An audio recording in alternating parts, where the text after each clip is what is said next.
बोल रहा हूँ राम मंदिर तो झांकी है, काशी मथुरा बाकी है, मैं ये बोलने से चूकूंगा नहीं। अरे देखिए, मैं जिहादी की बात करूँ, बाबर की बात करूँ, इनके गुणगान हमारे लोग क्यों करते हैं? तो भाई हम तो उनको आक्रांता मानते हैं, तुम अपने आप उसको को अब्बा हुजूर मानते हो। अगर ममता बनर्जी नमाज पढ़ती है तो धर्मनिरपेक्ष कहा जाता है। बंगाल में क्या नुसरत जहां अगर वो धुनोची नाच करती है तो तुरंत इस्लाम खतरे में आ जाता है।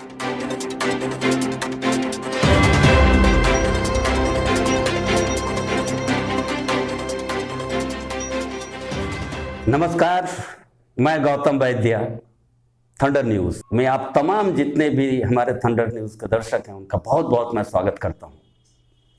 दोस्तों, आज एक ऐसे बहुआयामी प्रतिभा से मैं आपको मिलवाऊंगा। बहुआयामी प्रतिभा अगर बोलूं तो ये कम है, एक संस्थान से मैं मिलवाऊंगा। ज्योतिष विज्ञान के ज्ञाता बोले, खेल की बात करें तो अच्छे खिलाड़ी रहे, एथलेटिक्स रहे। कुंग-फू की बात की जाए तो रीत के अनुसार कुंग-फू और योग के मिलन को स्वामी जी ने हमें बताया था, जिनके बारे में जिनसे मैं आपको मिलवाऊंगा कि वो क्या है। इसके अलावा अगर बात करें, संगीत में इनकी बहुत रुचि है। आज हमारे साथ हैं डॉक्टर स्वामी दिव्यानंद जी महाराज।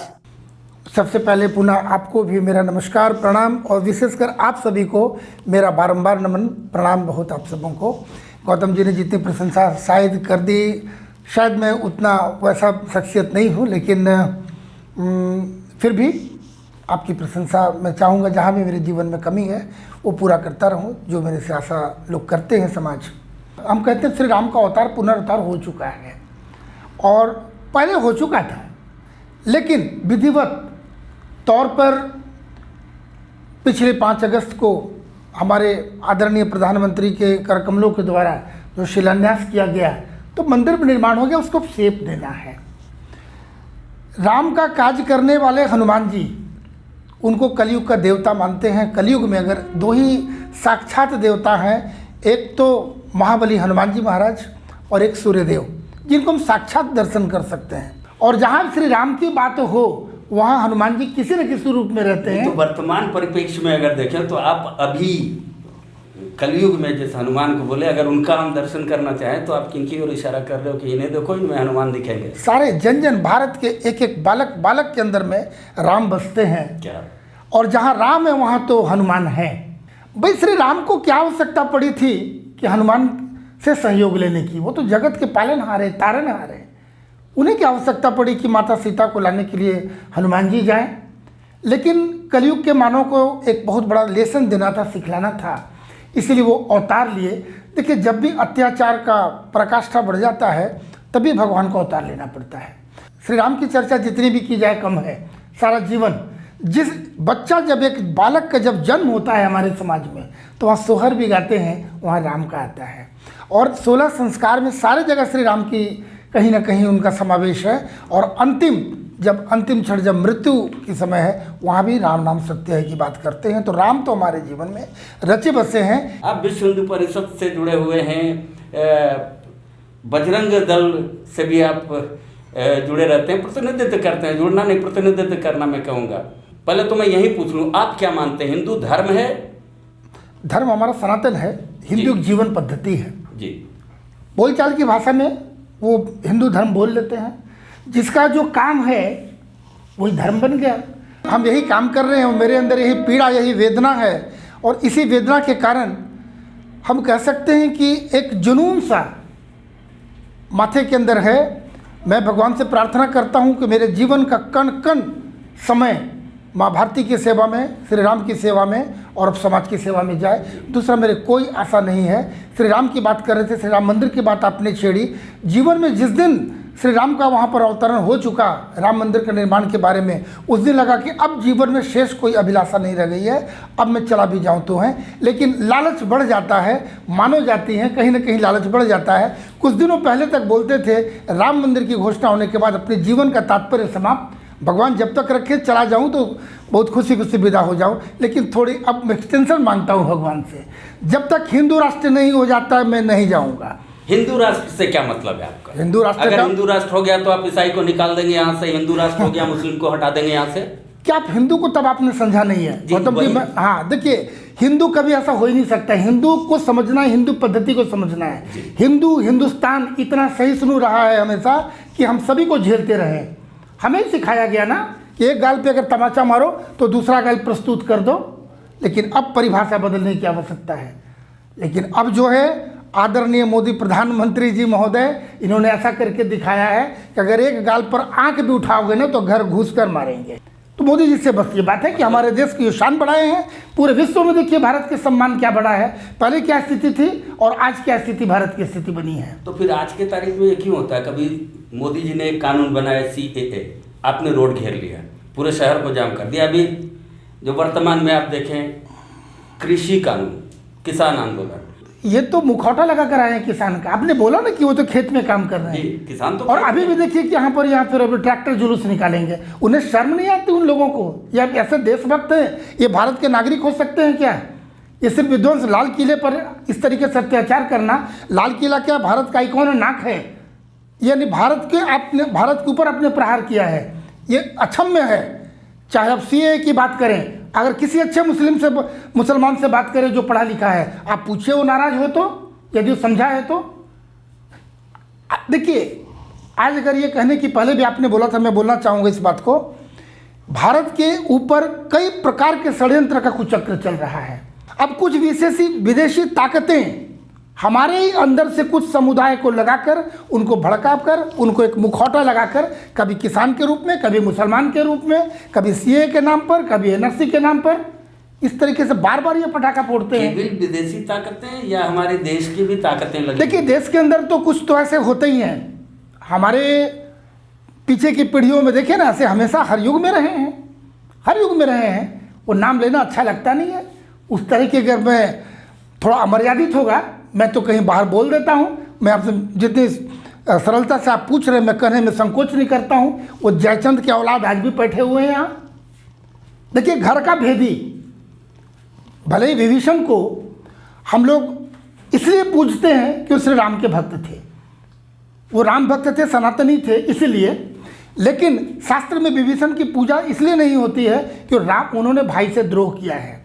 हमारा धर्म यह भी सिखाता है। यदि किसी के मन में प्रश्न हो तो मैं दोनों ही बात बोलना चाह रहा हूँ। विभीषण जी का वो पूजनीय है अपने कृत्य के कारण, किंतु जीवन में उनका एक कृत्य ऐसा हो गया जो ठीक है, वो राक्षस भाई और दुराचारी भाई का ही किया है, लेकिन भाई द्रोह करने के कारण वो कभी पूजनीय नहीं है, आदरणीय अवश्य रहे हैं। तो उसी प्रकार से आज भी हर युग में रहे हैं।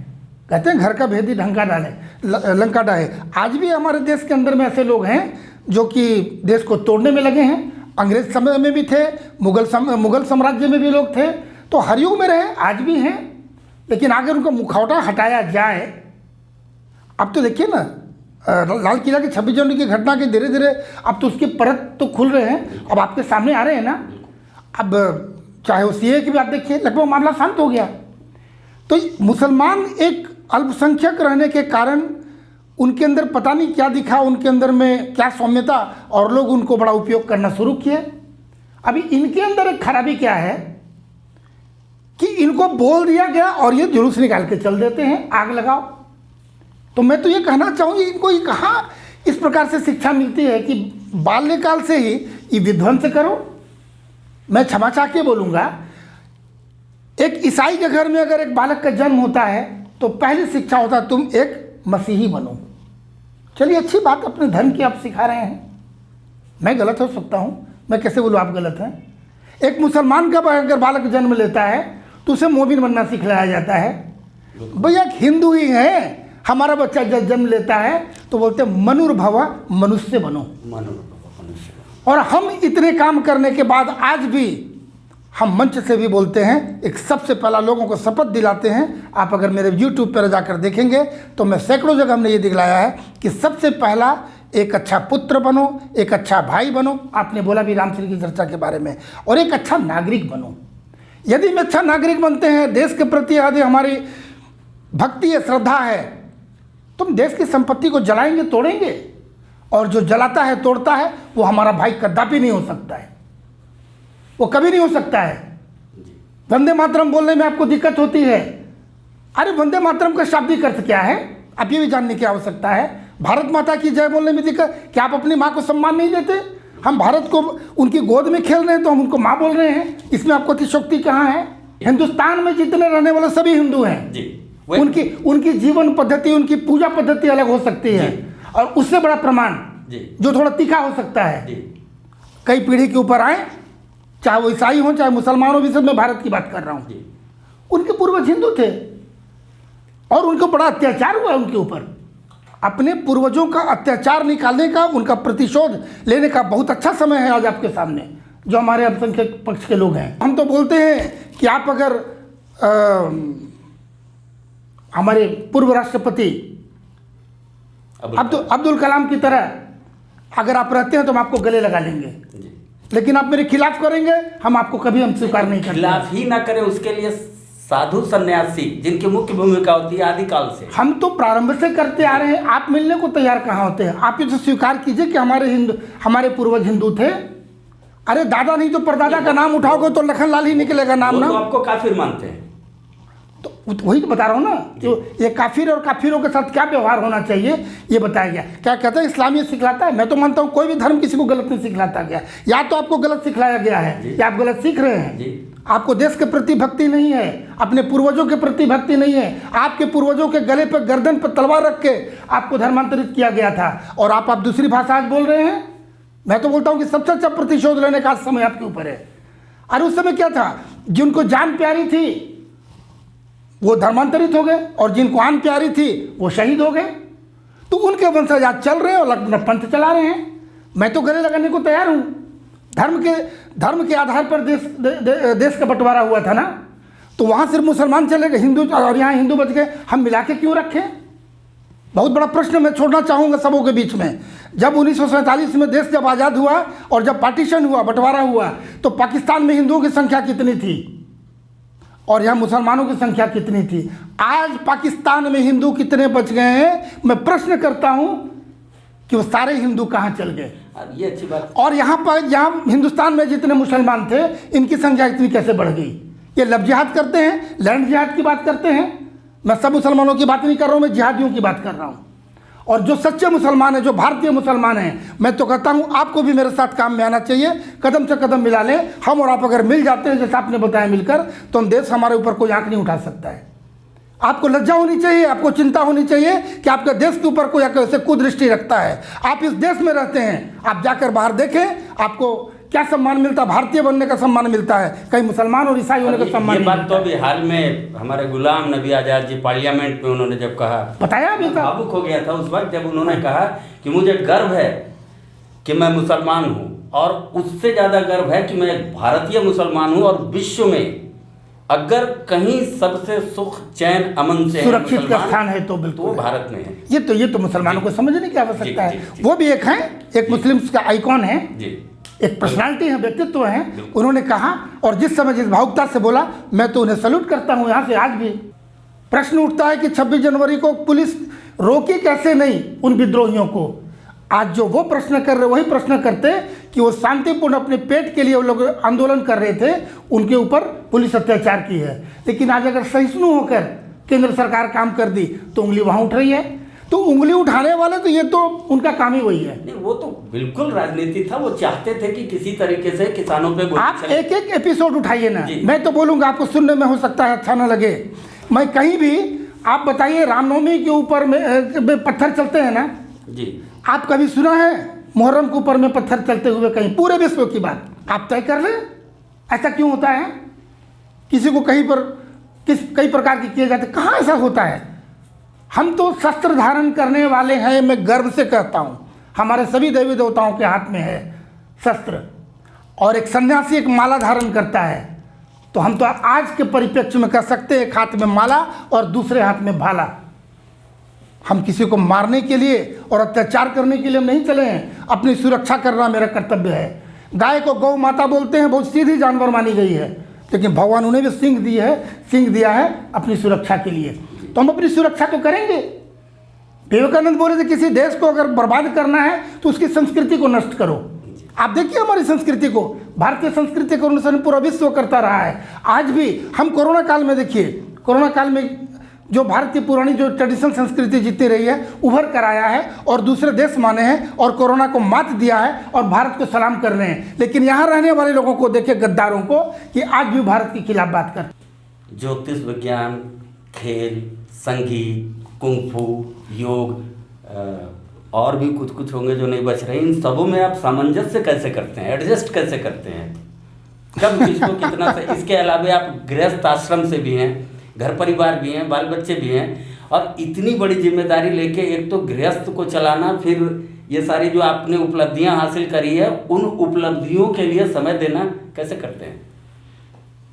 इसका उत्तर मुझे लगता है सबसे पहले मैं बहुत बहुत अपने घर वालों के लिए, मित्रों, नज़दीकी मित्रों को, सभी का मैं बहुत आभार इसलिए व्यक्त करता हूँ कि उनके सहयोग के बिना मैं नहीं कर पाता। जी। उनका 200% सहयोग है, उनकी ऊर्जा मेरे पास है जो मैं काम कर पाता हूँ। अब आपका एक प्रश्न है, इतने सारे चीज़ों को कैसे आप समायोजित करते हैं और तालमेल कैसे बन जाते हैं? सहयोग है, काम करने की चेष्टा करता हूँ, भगवान से प्रार्थना यही करता हूँ कि मैं माँ भारती की सेवा कितना कर पाऊँ मेरे जीवन में, मैं मेरे जीवन का कण कण मेरे देश के लिए, मेरे हिंदुत्व के लिए मैं काम कर पाऊँ, मेरी अभिलाषा है। और एक बात और इसके उत्तर में कहना चाहूँगा, मैं बचपन से मैं मूलतः साधक हूँ, तो एक साधक के लिए मुश्किल नहीं है, वो साधना सभी को करनी चाहिए। योग तंत्र की साधना बचपन से जब कर रहे हैं तो योग बहुत शांति देता है, सहिष्णुता सिखलाता है, एक बैलेंस करना सिखलाता है, और शारीरिक, मानसिक, आध्यात्मिक इन तीनों को एक ट्यूनअप करने का बहुत अच्छा एक कला कह सकते हैं। यहाँ कला शब्द का उपयोग कर रहा हूँ योग को। तो योग तो एक शास्त्र है, विज्ञान है। तो मैं बहुत सौभाग्यशाली हूँ कि अच्छे अच्छे गुरुओं का सानिध्य मिला। मैंने जो संन्यास दीक्षा ली, हमारे गुरु महाराज, उनको मैं सत सत नमन, कोटि कोटि नमन करना उनके चरणों में। मैं पूरे भारतवर्ष घूमता रहता हूँ, बाहर भी जाता हूँ भारत। अगर हमारे कोई गुरुजी का नाम पूछता है, मैं बोलता हूँ स्वामी सत्यानंद सरस्वती, स्वामी निरंजन सरस्वती जी महाराज के मैं शिष्य हूँ, तो बड़े बड़े सन्यासी उठकर खड़े होकर प्रणाम किया आप इनके से। तो उनका शिष्यत्व प्राप्त करना भी मेरे इस जन्म के लिए मैं सौभाग्यशाली समझता हूँ। और उनकी कृपा, मेरे माता पिता की कृपा है और घर वालों का सहयोग है और भगवान का आशीर्वाद है, जिस कारण से मैं कर पाता हूँ। लेकिन अभी मैं संतुष्ट नहीं हूँ, क्योंकि मुझे बहुत काम करना है, हिंदू राष्ट्र का निर्माण होना है। आपने भी प्रश्न किया, हिंदू राष्ट्र में क्या ईसाइयों मुसलमानों को बाहर निकालेंगे? मैं थोड़ा सा मैं विषयांतर हो गया था। ये प्रश्न ये कहीं नहीं है। अनेकता में एकता हमारी विशेषता है। अभी तो ये मुसलमान कह रहे थे एनआरसी के बाद निकाला जाएगा, सीए के बाद। किसको निकाला गया? मैं कुछ नहीं, मैं किसी को अलग नहीं करने जा रहा हूँ हिंदू राष्ट्र में। हिंदू राष्ट्र सभी हमारे सीने पे रहेंगे। एक शर्त है कि आपको हिंदुस्तानी बनकर रहना है। हिंदुस्तानी बनकर? मैं कहाँ गलत बोल रहा हूँ? बिल्कुल सही बोल रहे हैं। अरे हमारी तो पहचान भारत में ही है, अनेकता में एकता। बाकी फैसला तो वो करेंगे। फैसला वो करें, बिल्कुल जी। आप सभी को हम संभालेंगे। बस बार बार मैं बस शर्त बोलता हूँ कि आपको एक हिंदुस्तानी बनकर रहना है। आप यहाँ बैठेंगे और पाकिस्तान का गुण गाएंगे, और आप मक्का शरीफ को गुण गाएंगे, और क्या बोलते हैं यरूशलेम का गुण गाएंगे, तब तो भाई ये तो मुझे अच्छा नहीं लगेगा ना। आप जय पूजा, आप तो हज करने मना नहीं करते हैं, आप मस्जिद बने, हम तो मना नहीं करते हैं। हमारे राम की धरती में राम को ढूंढने में मुझे 492 वर्ष लग गए। किनके लिए, किनके लिए लग गए? कौन सा अपराध किया हमने? हमने तो मक्का में नहीं जमीन मांगा, हमने यरूशलेम में जमीन नहीं मांगा। अरे जहाँ रामलला का जन्म उसी को तो मांग रहे हैं, हम कौन सी चीज़ मांग रहे हैं? कौन सा अपराध कर दिया मैंने? 79 ईयर्स 69 साल केस लड़े हैं। ये तो चिंताजनक बात है, लज्जाजनक बात।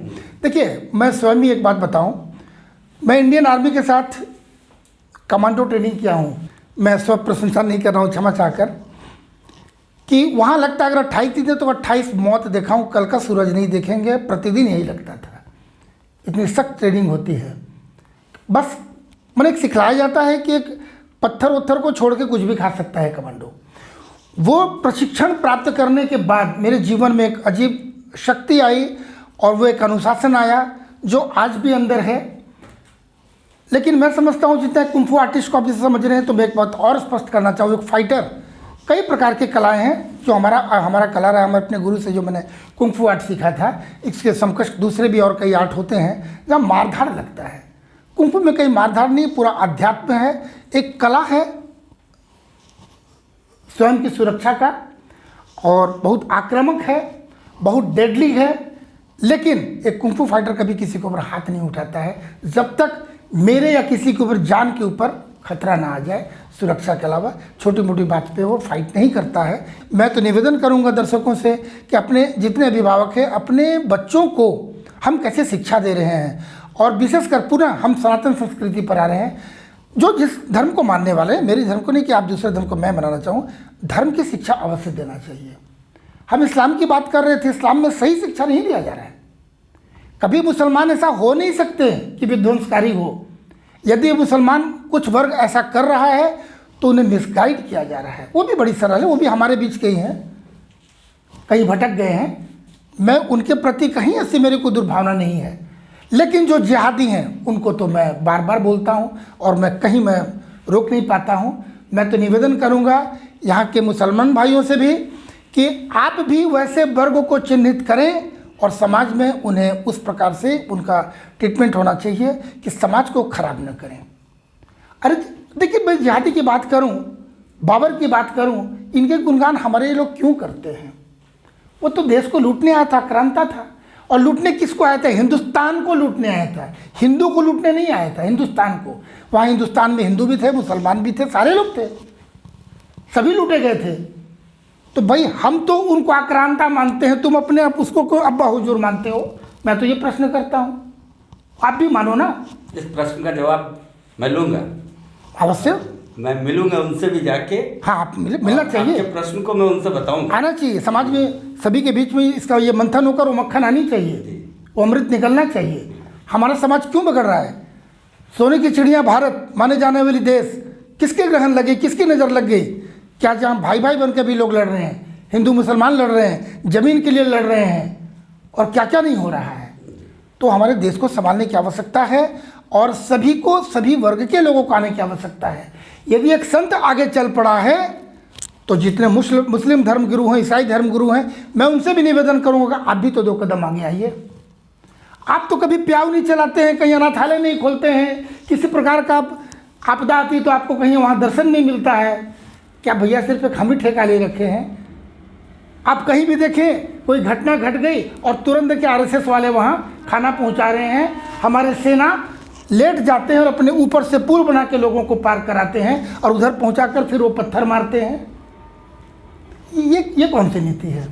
पत्थर तो बंद हो चुके हैं। नहीं, मैं पत्थर की बात कर रहा हूँ। नहीं, मैं बता रहे हैं गौतम जी, पत्थर वहाँ कश्मीर में बंद हुआ, बंद कराने वाले तो बंद करा लिए, लेकिन वो प्रचलन तो आज यहाँ आ गया ना। हाँ, ये है, अभी आंदोलन में दिखा खासकर। मैं तो वही बोल रहा हूँ ना कि अब तो पहले वही चलते, तब तो गली गली में चल रहे हैं। सही बात। तो समाज के हर वर्ग के लोगों को आवश्यकता है वैसे लोगों को चिन्हित करना। और बड़ी मजे की बात है, जब वहाँ भी पत्थर चल रहे थे तो वैसे किसी इंटरव्यू में बैठा था तो एक दूसरे पक्ष भी के हमारे मित्र साथ बैठे थे, मुसलमान भाई थे, तो वो क्या बोलते रहे, वो तो नादान है। अरे वाह, वो तो नादान है और हमारे जो काम करते हैं वो सारे देशद्रोही हो जाते हैं। अगर ममता बनर्जी नमाज पढ़ती है तो धर्मनिरपेक्ष कहा जाता है, और बंगाल में क्या नुसरत जहाँ अगर वो धुनोची नाच करती है तो तुरंत इस्लाम खतरे में आ जाता है। ममता बनर्जी को तो अब माफ़ कर देना चाहिए, उन्होंने इस बार 117 जगह सरकारी पूजा करवाई है, वो तो आपकी बात मान रही है। क्यों माफ़ कर? ये मेरी बात नहीं मान रही है, वोट लेने के इलेक्शन आ रहा है इसलिए पलटी खाई है वो स्कूल में जाकर सरस्वती पूजा बंद कराई है गत वर्ष। ये क्यों? इतनी सहिष्णुता का ही कारण है मित्रों कि आज हम भारत इस स्थिति पर है। तुरंत माफ़ कर दें, तुरंत माफ़ कर दिया। हम इतने सहिष्णु हैं। अरे भाई 40,000 मुगलों ने मंदिर तो हमारे मंदिर तोड़े थे, हमने आज तक नहीं मांगा, लेकिन ये बात बोल रहा हूँ, राम मंदिर तो झांकी है, काशी मथुरा बाकी है, मैं ये बोलने से चूकूंगा नहीं। मैं 40,000 तो नहीं, लेकिन हमारे जो धरोहर हैं हम उसको नहीं छोड़ने जा रहे हैं। तो ये भारत की धरती का एक धरोहर है, आप इसे सिर्फ हिंदुओं की पपौती न माने। कितना अच्छा होता जब वो सब राम मंदिर के आंदोलन में लग रहे थे तो सारे मुसलमान भी हमारे साथ चलते, ये दृष्टांत पूरे विश्व में जाता, कितना बड़ा संदेश हम दे सकते थे। लेकिन जब बन गया तो कुछ लोग कार सेवा में भी आने चाह रहे हैं। अब मिट्टी और जल की बात हुई तो वहाँ पर जल लेने के लिए, जब जल ग्रहण किया जा रहा था तो जल लेने के लिए भी आए। आपका बहुत बहुत धन्यवाद। आप सुन रहे थे डॉक्टर स्वामी दिव्यानंद के विचार। फिर मुलाकात होगी किसी अन्य शख्सियत के साथ, तब तक के लिए आदेश दें। नमस्कार।